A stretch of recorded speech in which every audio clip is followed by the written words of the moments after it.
Diríjase ahora en su Biblia al libro de Jueces, capítulo 16 y versículo 21. Jueces 16, 21.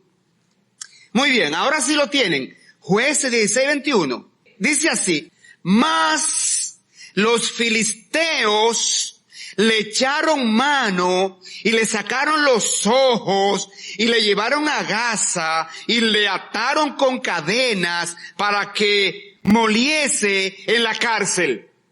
¿Saben de quién está hablando el texto? De Sansón. ¿Saben lo que le pasó a Sansón? El pecado lo engañó. El pecado lo engañó. Y y ustedes saben que Sansón fue un hombre de Dios. Fue un hombre que Dios utilizó en sus propósitos con el pueblo hebreo. Él aparece en el capítulo 11 de la epístola a los hebreos. ¿Quiénes están allí en el capítulo 11? Los héroes de la fe. Él era un hombre de fe, Sansón. Y Dios es honesto.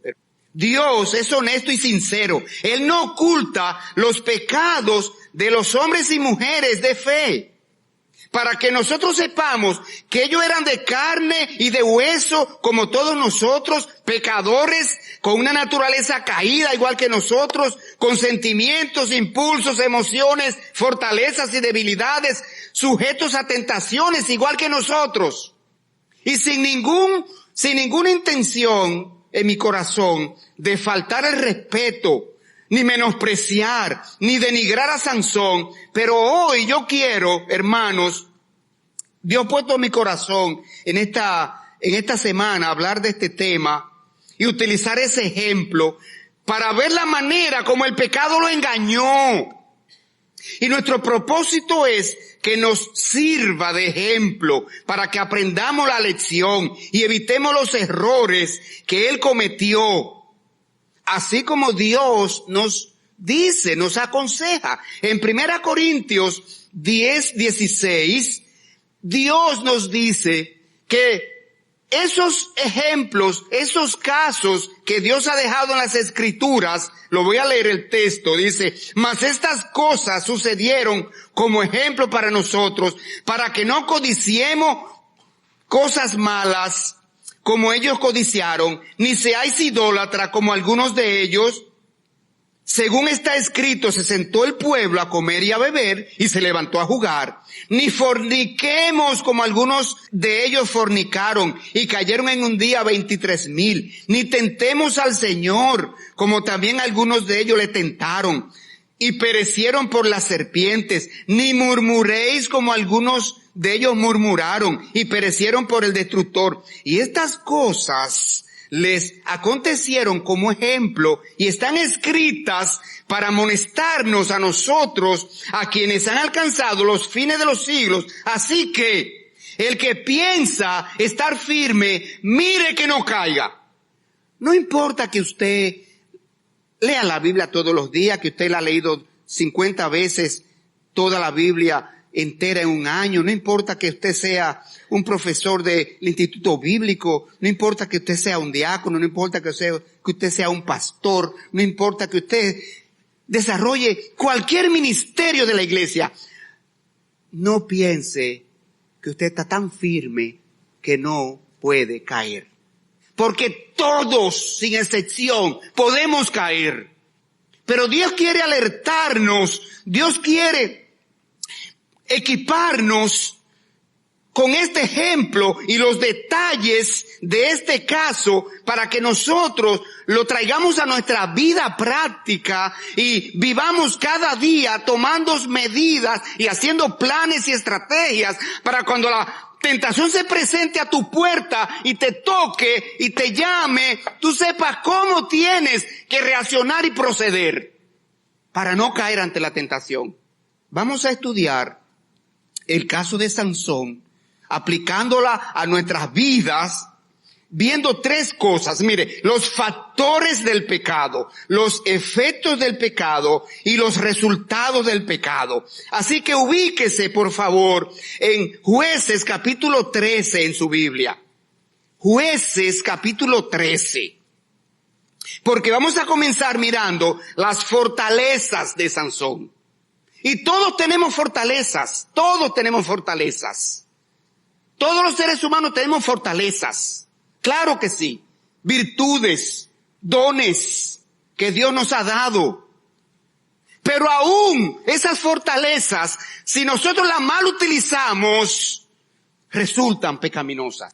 Aún podemos utilizar nuestras fortalezas con fines pecaminosos. En la época de Sansón, el pueblo hebreo se apartó de los caminos de Dios. El pueblo hebreo se fue detrás de los dioses paganos de las naciones vecinas y Dios los disciplinó, permitiendo que fueran sometidos a la esclavitud por los filisteos durante 40 años. Mírelo ahí, Jueces 13:1. Ahí es que usted está conmigo en su Biblia. Dice así: los hijos de Israel volvieron a hacer lo malo ante los ojos de Jehová, y Jehová los entregó en mano de los filisteos por 40 años. Pero como Dios no quiere que su pueblo esté en esclavitud, como Dios no quiere que ninguna persona de este mundo esté esclavizado, y mucho menos al pecado, Dios obró en este momento, en esta situación. Dios en su soberanía obró un milagro en una mujer estéril para que concibiera un hijo. Y esta mujer concibió un hijo siendo estéril. Cada vez que Dios, en su gracia, en su soberanía, permitió que una mujer estéril concibiera, tenía un gran plan. Dios tenía un gran plan con esa persona, con ese niño. Lo vemos el caso de Abraham y Sara. Sara era estéril. Y a los 90 años, Dios obró un milagro y ella concibió y dio a luz ¿a quién? A Isaac. Pero Rebeca era estéril. Y Dios en su gracia obró en ella y ella concibió 2 hijos. ¿Quiénes fueron? Esaú y Jacob. Pero también Elizabeth. Elizabeth era estéril. Y Zacarías, su esposo, era un sacerdote. Y Dios en su gracia y soberanía obró y ella tuvo un hijo. ¿Quién fue ese hijo? Juan el Bautista. Entonces ustedes pueden ver cómo Dios en cada caso tenía un plan, una misión para el niño que Él permitió que concibieran esa madre estéril. Porque Isaac fue el patriarca que siguió la línea mesiánica del nacimiento del pueblo de Dios. Jacob, lo mismo. Juan el Bautista fue el precursor del Señor Jesucristo, el mensajero que vino delante de Él, anunciando que llegó el Mesías, preparemos nuestros corazones para recibirlo. Entonces aquí pasa lo mismo. Ustedes van a ver en el versículo 2, estamos en Jueces 13, que Dios obró ese milagro con un propósito. Mire cómo Dios se lo avisa a la madre de Sansón. Dice el versículo 2 del capítulo 13 de Jueces: y había un hombre de Sora, de la tribu de Dan, el cual se llamaba Manoa, y su mujer era estéril y nunca había tenido hijos, y a esta mujer apareció el ángel de Jehová y le dijo: he aquí que tú eres estéril y nunca has tenido hijos, pero concebirás y darás a luz un hijo. Y Dios tenía un propósito con ese niño, un propósito especial.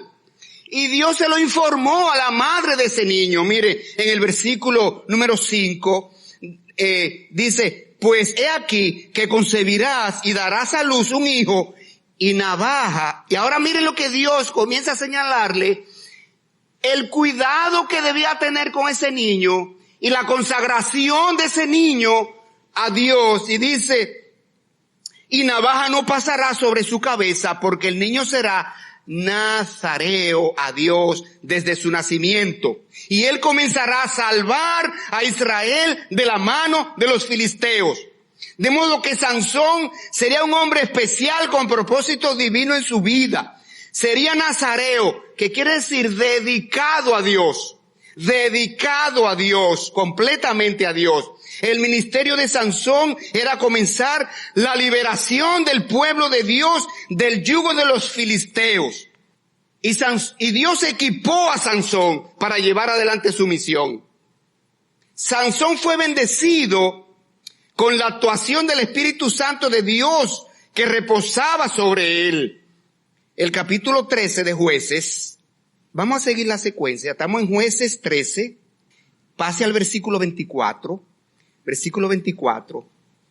Y la mujer dio a luz un hijo y le puso por nombre Sansón, y el niño creció, ya se hizo grande el niño, ya se hizo hombre. Y dice, y Jehová lo bendijo.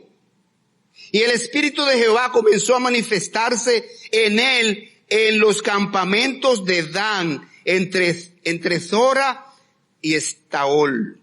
Dios concedió a Sansón su espíritu que reposaba sobre él. Pero mire qué más. Dios concedió a Sansón una fuerza sobrenatural para que la usara en la preservación de su pueblo. Pues en ese tiempo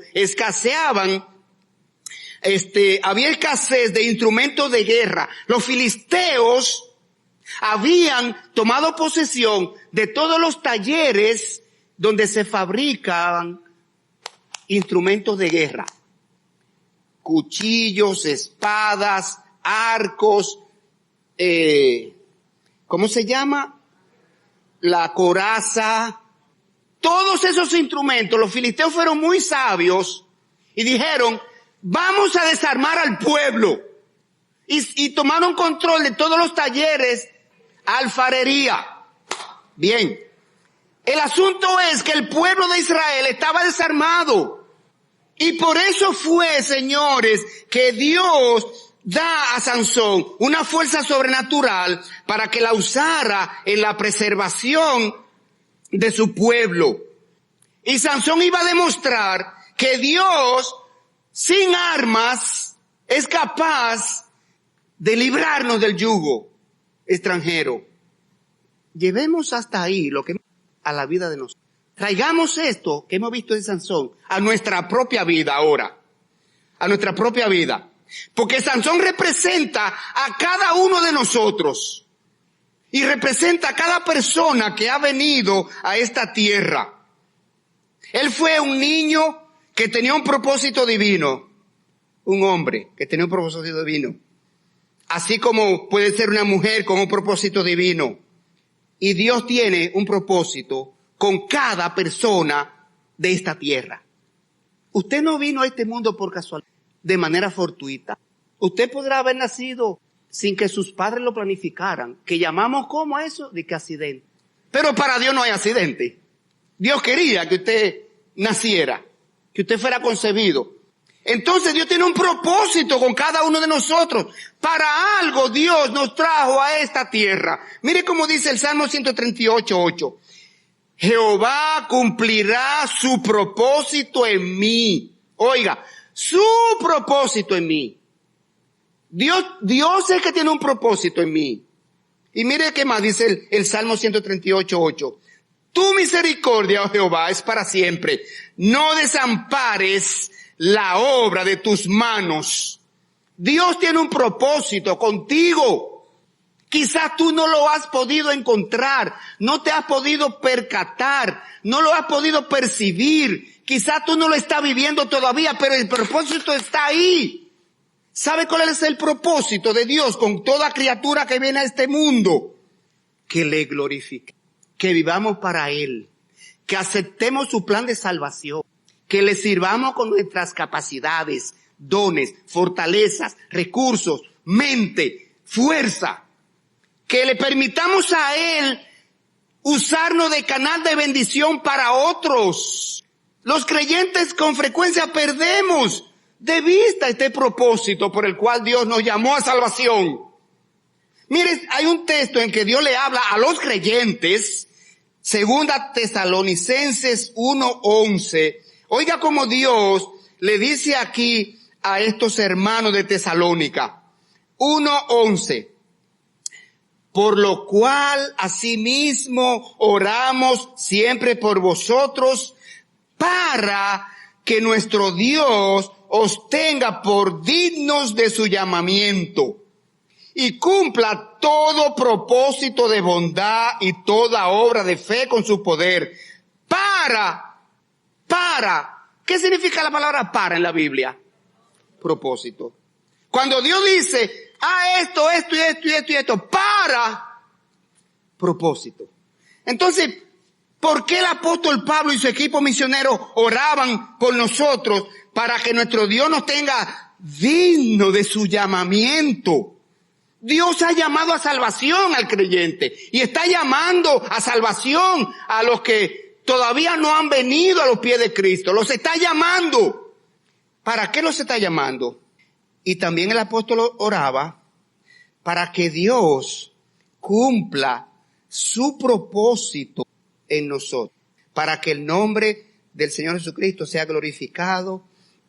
Es que nosotros estamos en la fe, en la iglesia y hacemos todo lo que hacemos. Entonces, Sansón era un niño nazareo dedicado a Dios. Pero los creyentes, cuando venimos a salvación, Dios nos dice que debemos consagrar nuestra vida a Él. Nosotros nos convertimos en nazareo cuando venimos a Cristo. ¿Nazareo qué significa? Dedicado a Dios.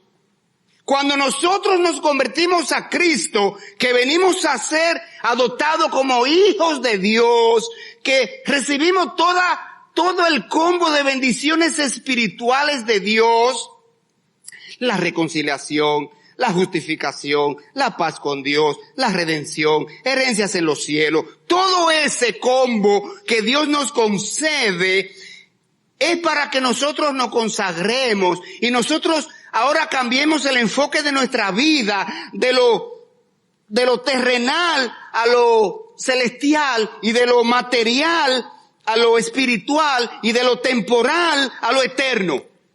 Y mire cómo hay un texto que nos dice lo que es un creyente. Lo que es un creyente. Primera de Pedro, capítulo 2 y versículo 9.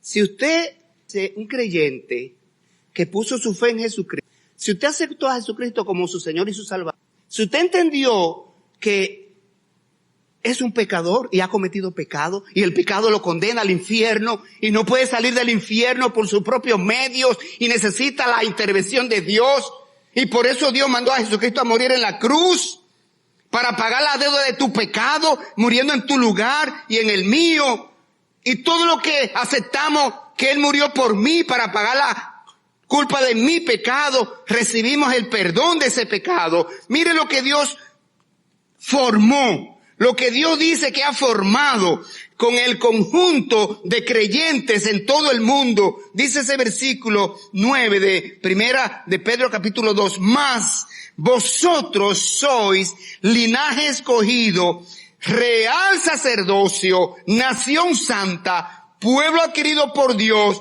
para que anunciéis las virtudes de aquel que os llamó de las tinieblas a su luz admirable.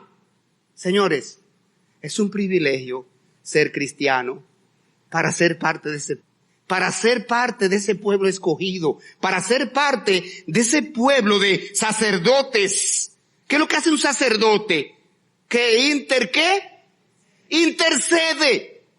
Un creyente es uno que intercede por otro, sea otro creyente, sea otro no creyente.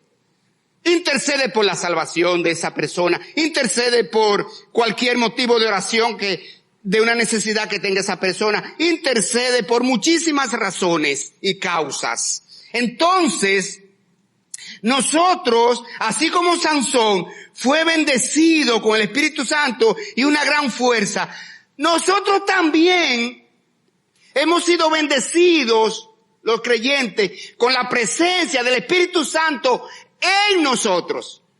El Espíritu Santo estaba sobre Sansón, obraba en él en momentos determinados, pero con el creyente no. El Espíritu Santo está dentro del... El Señor Jesucristo se lo dijo a los apóstoles y a todos los que creyeran a partir de los apóstoles. Efesios capítulo 1, versículos 14 y 15 dice que cuando creemos la palabra de verdad, el evangelio de nuestra salvación, somos sellados con el Espíritu Santo de la promesa, que es las arras, hasta la redención de la posesión adquirida. Dios pone su Espíritu Santo en nosotros. ¿Y sabe lo que es el Espíritu Santo en una persona? Poder. El Espíritu Santo es en un creyente el poder de Dios. ¿Qué le dijo Dios en Hechos 1:8 a los discípulos cuando Él les dijo que les sean testigos en Jerusalén, Judea, Samaria, hasta el último de la tierra? ¿Qué le dijo? Recibiréis poder cuando venga sobre vosotros el Espíritu Santo, cuando venga a vosotros el Espíritu Santo. Y 2 Timoteo 1:7 dice, porque no nos ha dado Dios espíritu de cobardía, sino de poder, de amor y de dominio propio. Los creyentes tenemos poder. ¿Poder de qué? Para sanar gente de su cáncer y paralítico de la silla de ruedas. Y no, a eso no que se refiere. No es para que seamos milagreros. No es para eso. Por la Biblia podemos ver que el hombre don milagrero es un don que ya no está. Dios puede hacer un milagro, pero no hay el hombre don milagrero. O si no, los hospitales no estuvieran llenos de gente con cáncer, enfermedades, porque esos milagreros fueran a esos hospitales y lo vaciaran. Pero tenemos poder, ¿para qué? Para hablar de la salvación, para predicar el evangelio. Tenemos dominio propio, ¿para qué? Para resistir el pecado. Eso es lo que dice ese versículo de 1 Timoteo 1:7, 2 Timoteo 1:7. Dios no nos ha dado espíritu de cobardía, sino de poder, de amor, para amar conforme a Dios ama, y de dominio propio. Pero vamos a seguir avanzando. Ya vimos las fortalezas de Sansón, los dones de Sansón. Y yo quiero que tú identifiques cuáles son los dones que Dios te ha dado. ¿Cuáles son las fortalezas que Dios te ha dado? ¿Cuáles son los recursos que Dios te ha dado? Para que tú sepas con qué cuentas para hacer la obra de Dios, para ponerlo a disposición de Dios, para glorificar a Dios con ellos. Pero Sansón tenía debilidades también. Él era un hombre, como ya dije, de impulsos, sentimientos, emociones, al igual que todos nosotros. Y Dios afirma que todos los seres humanos somos pecadores. Romanos 5:12. Por tanto, como el pecado entró en el mundo por un hombre y por el pecado la muerte, así la muerte pasó a todos los hombres por cuanto todos pecaron. Entonces, somos pecadores. Pero dentro de nuestra gama de pecados, dice Dios que hay un pecado que nos asedia. Un pecado que nos asedia. Una debilidad especial. Todos tenemos una debilidad especial. Sansón tenía una. Igual que nosotros. ¿Sabe cuál es la debilidad? Mire, primero voy a leer Hebreos 12:1, donde Dios afirma esto. Dice Dios, por tanto nosotros también, teniendo en derredor nuestro tan grande nube de testigos, despojémonos de todo peso y del pecado que nos asedia. Y la palabra asediar es que nos molesta, que nos hace caer, que nos persigue, que no es por donde Satanás nos persigue, nos ataca como nuestro talón de Aquiles. Es nuestra debilidad. Es el pecado en el cual caemos una y otra vez. Sansón tenía uno. ¿Cuál era? Él se dejaba dominar por su instinto, ¿qué? Sexual. Sansón se dejaba dominar por su instinto sexual. El pecado de fornicación era el pecado que asediaba a Sansón. El pecado de promiscuidad era que atacaba a Sansón. Entonces, hermano, ¿cuál es el pecado que te ataca? ¿Cuál es el pecado? ¿Cuál es el pecado que sigue? ¿Cuál es el pecado que más te hace? o puede ser la mentira, o puede ser la envidia, o puede ser la fornicación, o puede ser el adulterio, o puede ser... hay personas que tienen el hábito de robar. ¿Cómo se llama? Y así sucesivamente. Todos tenemos un pecado que nos asedia. Dios lo dice y lo podemos ver en nuestras propias vidas. Hermano, necesita conocer el pecado que te asedia para tener una estrategia para enfrentarlo cada vez que se presenta en tu vida, se presenta la tentación, la oportunidad.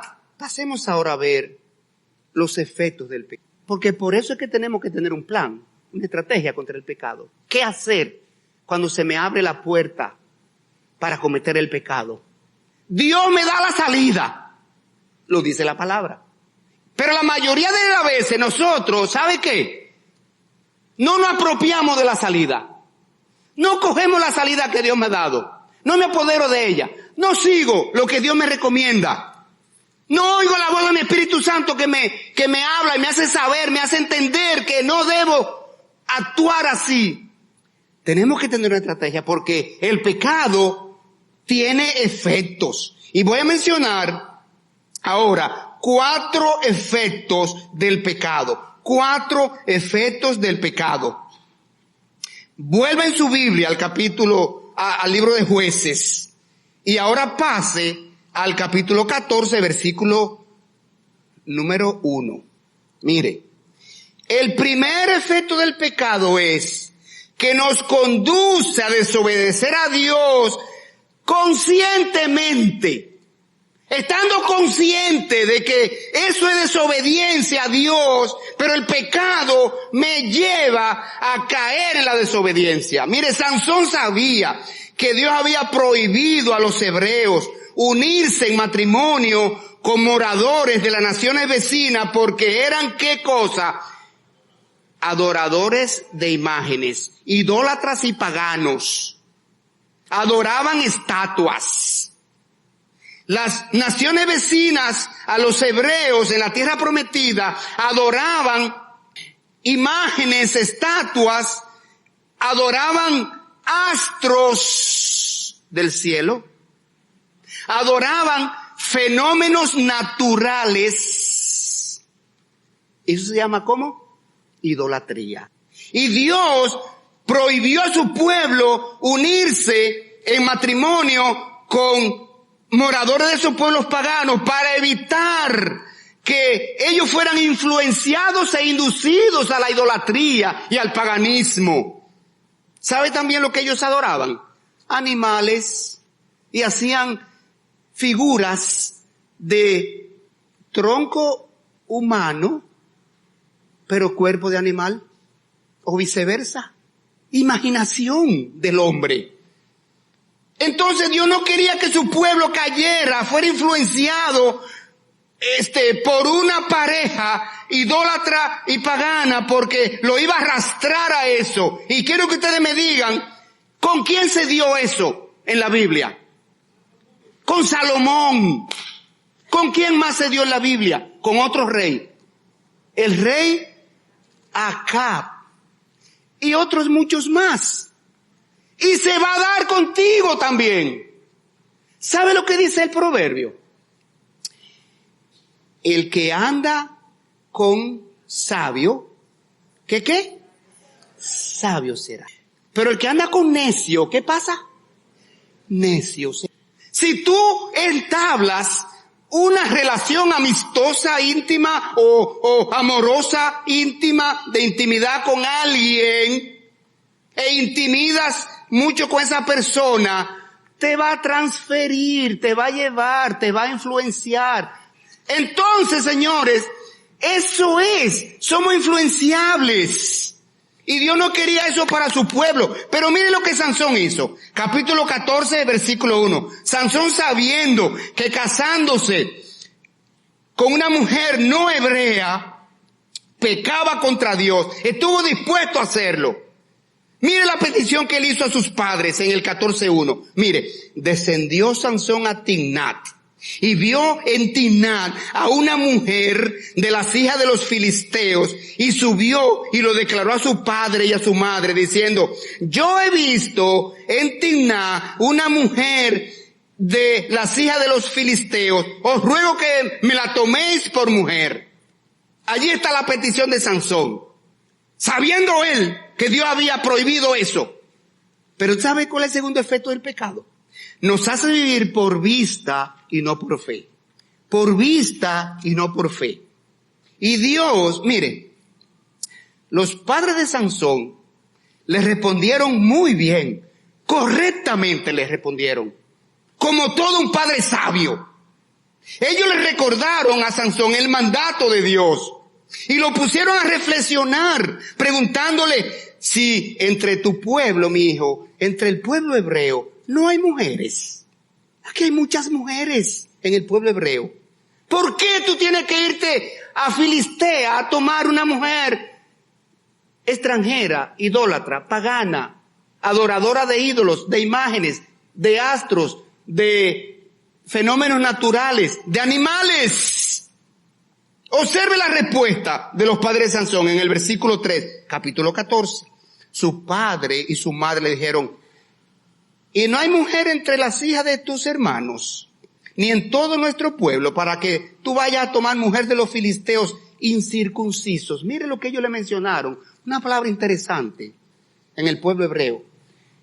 La circuncisión, usted sabe lo que es, la señal del pacto de ser parte del pueblo de Dios. Esa era la circuncisión. Y los padres de ella es incircuncisa, o sea, ella proviene de una nación que no es la nación del pacto de Dios. Entonces, ellos le respondieron perfectamente.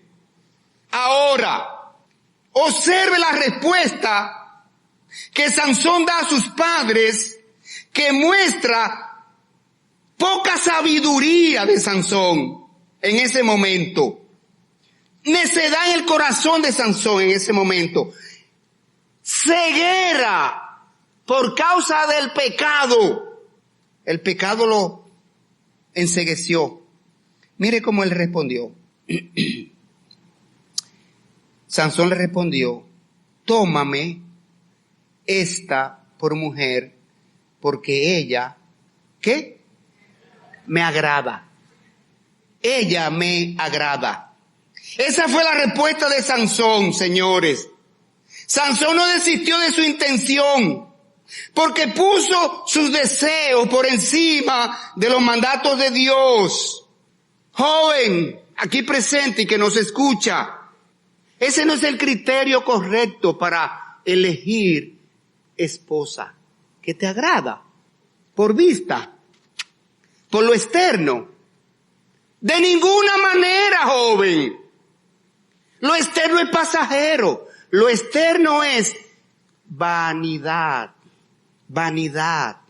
Fíjate en la belleza interior, en la integridad de su corazón. Fíjate en su temor a Dios. Fíjate en su vida de piedad. Fíjate hacia dónde está inclinado su corazón. Fíjate cuál es el enfoque de su vida. Si es de esta tierra o es del cielo. Si es para lo material o es para lo espiritual. Fíjate en el ornato. Fíjate cómo esa muchacha viste. Fíjate cómo esa muchacha se expresa. Fíjate si esa muchacha tiene respeto. Fíjate si esa muchacha obedece a sus padres. Si está sometida a su padre, porque si ella no está sometida a su padre, no se va a someter a un marido. Entonces, Sansón tenía un enfoque equivocado respecto a las características que había de buscar en una mujer. No, es que ella me agrada. Y cuando nos dejamos vencer por los deseos de la carne y de los ojos, entonces, señores, no entramos en razón.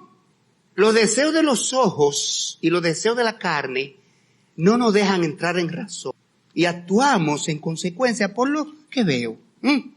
Así que, hermanos y amigos que nos escuchan, si no estás firmemente arraigado en Jesucristo, la tentación del pecado te va a vencer, aunque esté consciente de que vas a desobedecer a Dios. Pero hay un tercer efecto, es que el pecado nos esclaviza.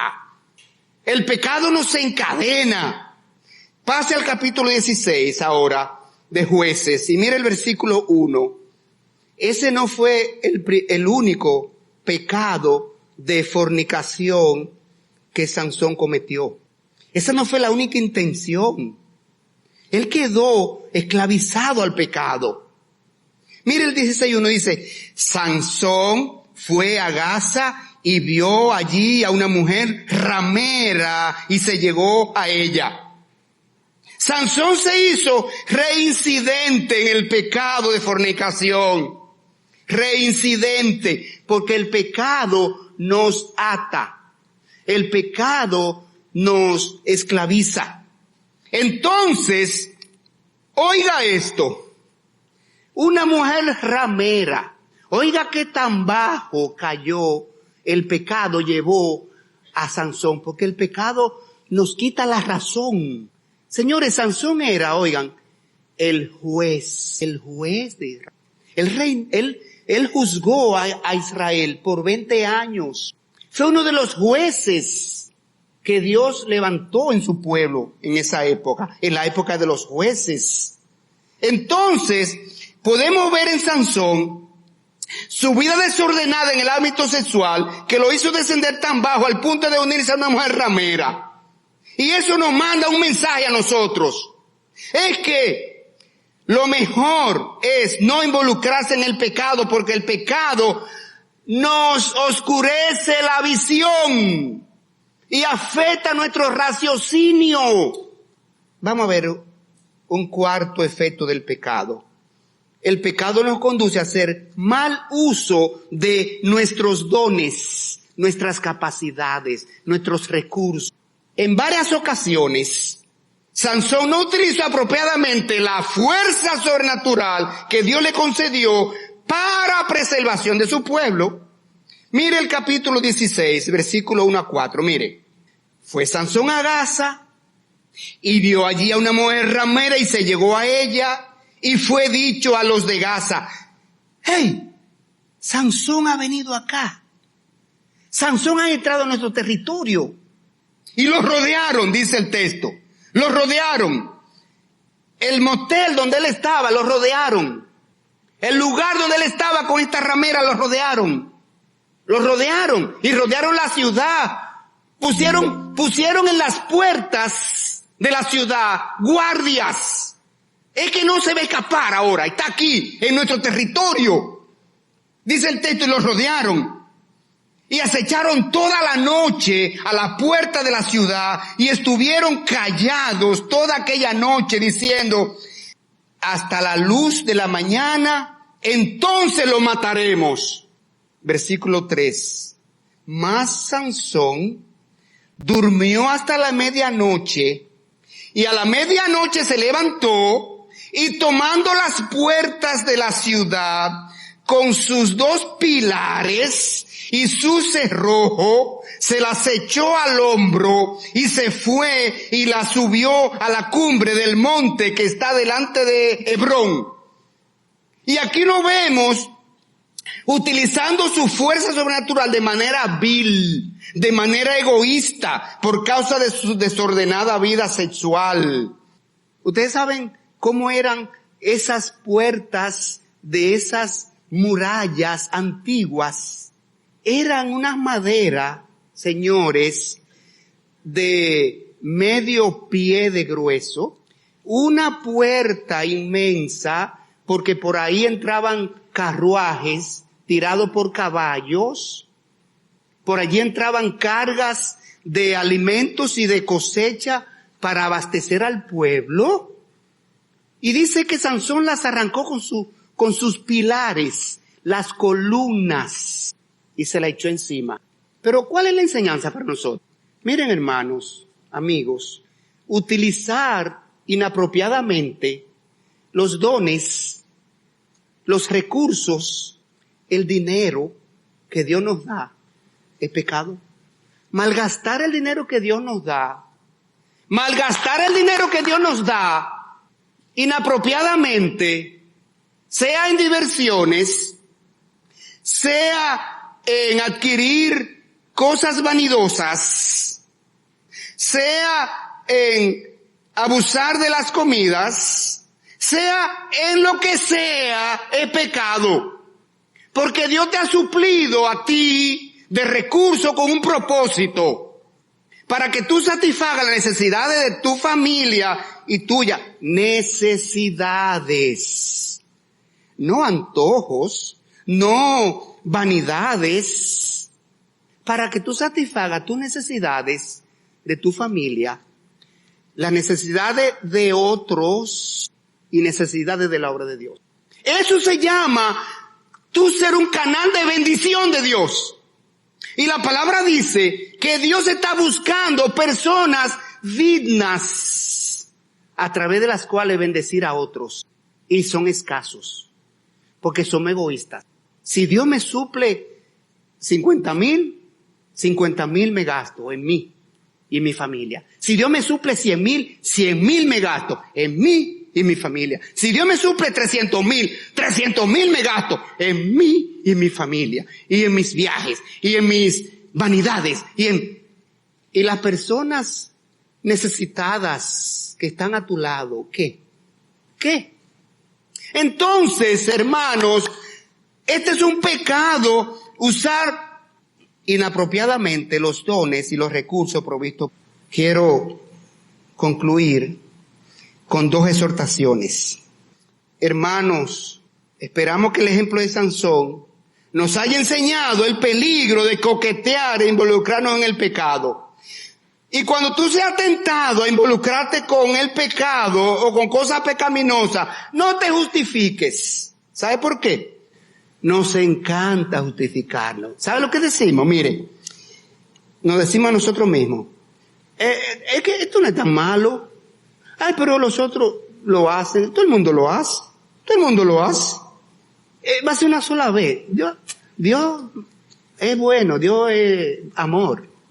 Dios no me va a condenar. Dios no va a dejar que esto llegue a dañar mi fe. Y olvidamos que el pecado nos va a agarrar como el imán. Amigo que está aquí, quiero invitarte a recibir el perdón de tus pecados y a recibir la salvación de tu alma por medio de Jesucristo y la obra de la cruz. Vamos a orar. Padre Santo, alabamos y bendecimos tu nombre. Te damos gracias por tus misericordias.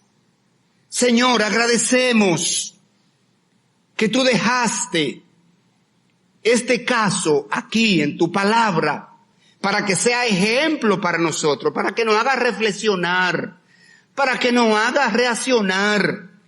Señor, para que nosotros nos propongamos no caer en la misma situación, no pasar por eso que pasó Sansón. Obra en nosotros, Señor. Obra en nuestros corazones. Ayúdanos a utilizar, Señor, los recursos que tú nos das. Si somos creyentes, tu Espíritu Santo vive en nosotros y nos da poder, amor y dominio propio.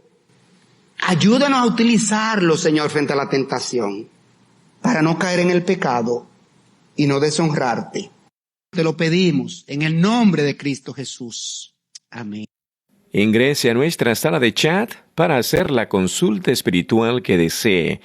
www.bbnchat.org.